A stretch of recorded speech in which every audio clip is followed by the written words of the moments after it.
revisit the past election, no, and the COMELEC processes. Kasi po, yan na lang po ang makakatalo sa isang President Sara Duterte. Magic na lang po ang makakakontra. Ni Congressman Ege Irice, ang sabi niya rito, quote-unquote, maski kasama ko sa civil society Sa Dilaw. at mga kasama ko sa Dilawan, they are so afraid of a Sara Duterte presidency that they would rather sacrifice the truth, attorney.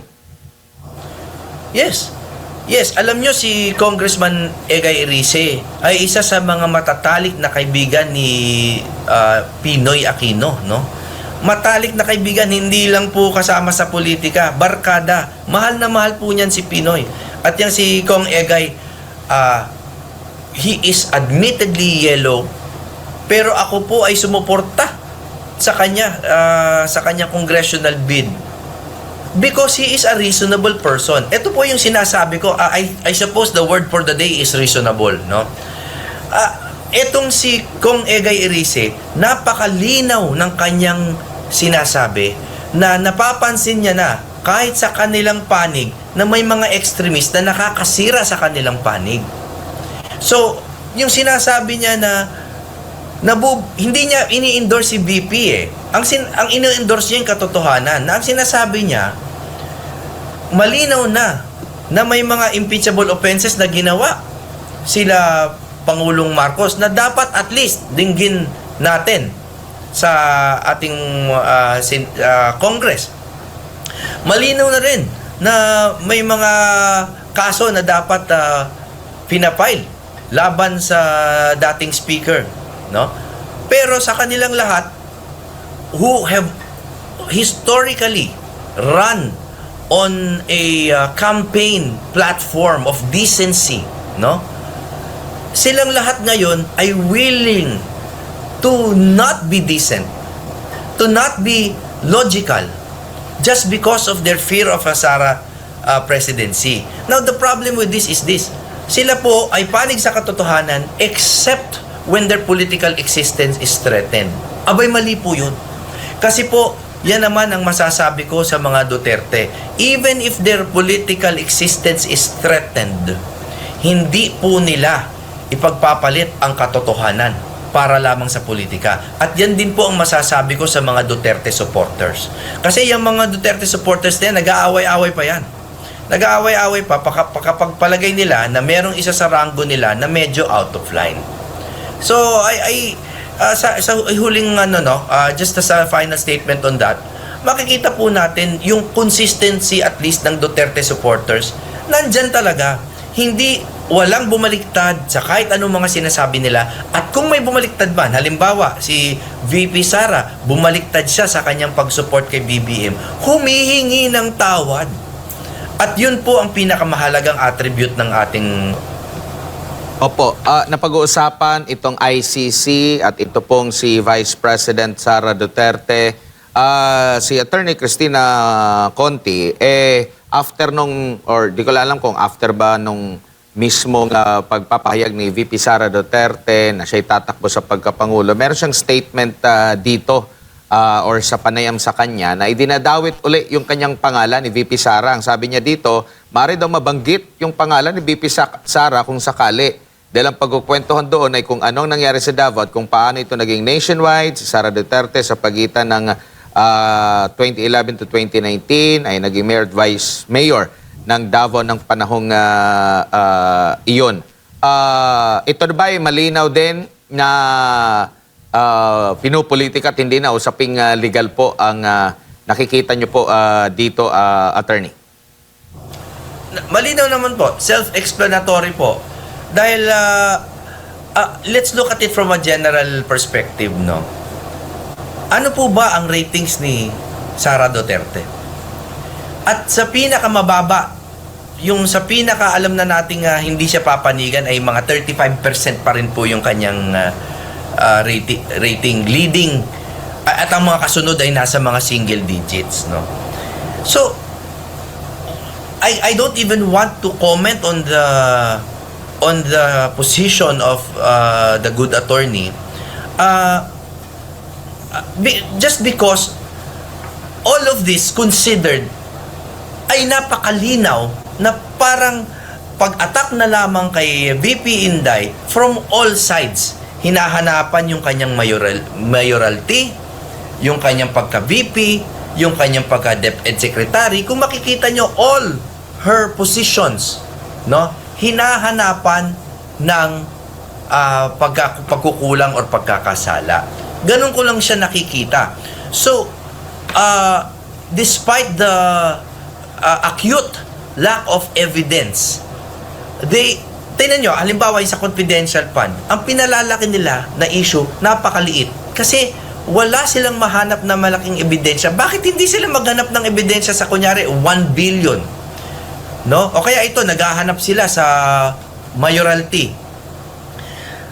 Wala silang mahanap kasi na solid. So yung may makita silang kahit katiting lang na Mary Grace Piatos na kahit papano masispin nila into evidence, kinakapitan nila. So as an overview, napakalinaw sa akin na lahat lang ng ginagawa nila ay ganito. Ang utos nila, tingnan nyo lahat ng naupuan na posisyon ni VP Sara, hanapan nyo ng butas, palakihin sa media. Ganun lamang po. Bakit walang tumutuloy sa ombudsman? Bakit puro impeachment pero walang in the courts of law? Kasi alam nila that it will not stand the scrutiny of strict judicial processes. Nabanggit niyo po ang pagtira sa pangalawang Pangulo sa iba't ibang side po. Ito na ba yung patutuo rin sa naging panawagan o pahayag ni Senadora Risa Hontiveros na magkaroon ng united opposition? Pero questionable pa kung saan siya naging opposition sa kasalukuyang administrasyon ba o sa mga Duterte, attorney? Alam niyo po, dyan ako hindi kamping-kampe sa ating sa side ng ating politika.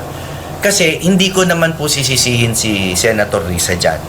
Kasi naman po, yan ay politika na. At pagdating po sa politika, napakalaya po nila kung sino ang gusto nilang kampihan. At napakalaya rin natin naman na pulaan. Halimbawa, pag nakita natin na nagsanib puwersa yung mga dating magkakaaway, pwede nating pulaan yon, no? Pwede nating tuksuhin, konting kantiin, pero wala tayong maisisisi sa kanila na legal o hindi rin tayo pwede magka-moral na ganyan, ano? Kasi gusto nilang manalo. At hindi ko po bilang isang aspiring politician also, hindi ko po pwedeng tanggalin sa kanila yung pagnanasang manalo.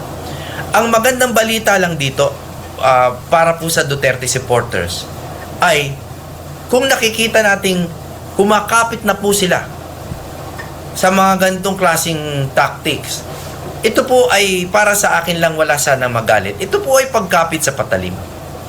At pag kumakapit po talaga sa patalim, ay wala na kasi talagang ibang mas malambot-lambot na makakapitan. And this is good news for us. So instead of yung parang kinikriticize natin sila, no, okay lang yon, no, konting criticism, what we have to do more is to galvanize our efforts, no, our support base. Number 1 yan. Pero ito number 2, at gusto ko lang batiin si Atty. Torion at si Atty. JB Hinlo.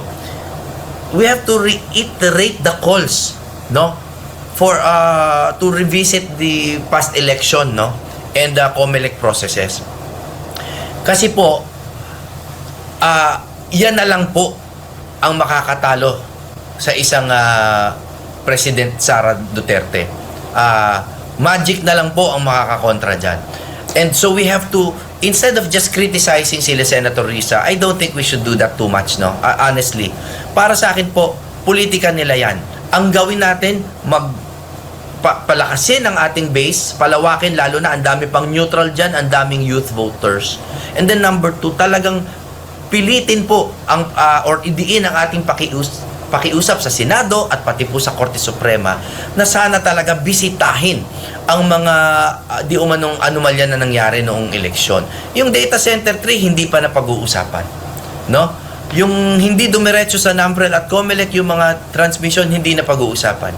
Yung mga balota na overprinting, hindi pa napag-uusapan. Mga walang serial number, hindi pa napag-uusapan. These are very important issues for the future, hindi lang po for 2028, but for the future of our democracy. Opo, bilang panghuli na lamang po, Attorney, bago ko lang ibalik kay partner Jade, nabanggit po yung pangalan ninyo ni Congressman Benny Abante ng Manila 6th District na kayo na lang daw po maging katandem daw ni Vice President Sara Duterte sa 2028. Ano pong masasabi nyo rito? I don't know what he means by that. Wala naman kaming past animosity ni Kong Abante. Magkaiba talaga kami ng politika. Sa katunayan po, hindi ko na ipopromote, pero may kumuha po sa akin na isang news channel na kasi ayaw ako kunin ng SMNI, kaya tinanggap ko na lang po, no, sa ibang channel. Easy. Biro lang. At mamayang gabi po, guest namin si Kong Benny Abante. No? The very few interactions we've had, matino naman po ang aming pakikipagpalitan ng opinion. Yung kanyang pagsabi na ganyan, hindi ko alam kung may kante o hindi ko alam kung sincero. All I can say is I am not worthy and I am glad to just be a supporter, kahit host lang po ng mga rally. Kahit ano po, kahit magwalis lang po ako ng entablado para lamang po magkaroon ng isang deserving president ang ating mahal na bayan. Ang nabanggit kasi niya rito sa isang panayam, quote-unquote, I heard what Attorney Jimmy Bondoc said that ang gusto niya maging running mate ni Vice President is Robin Padilla. Bakit hindi na lang si Jimmy Bondoc siya nag-announce palagi? Si Jimmy naman, abogado yan at magaling din naman yan. Siya na lang maging running mate ng ating Vice President. Introducing a revolutionary invention. These glasses automatically adjust for nearsighted. You know, I am a very positive person and I will just accept this compliment on its face. No, I thank the congressman for his apparent high opinion of me. Pero gusto ko lang po idiin na kailangan po natin patibayin ang ating presidente, ang magiging presidente. Kailangan natin patibayin. Lagyan po natin siya ng running mate na tunay na magbibigay ng numero sa kanya, na tunay na deserving na possible president in case anything happens to her, and a vice president who will be advocacy driven, because yan naman po talaga ang nagiging historical role ng vice president. And we all know na marami pong nasa harapan ng pila bago po umabot sa isang maliit na Jimmy Bondoc.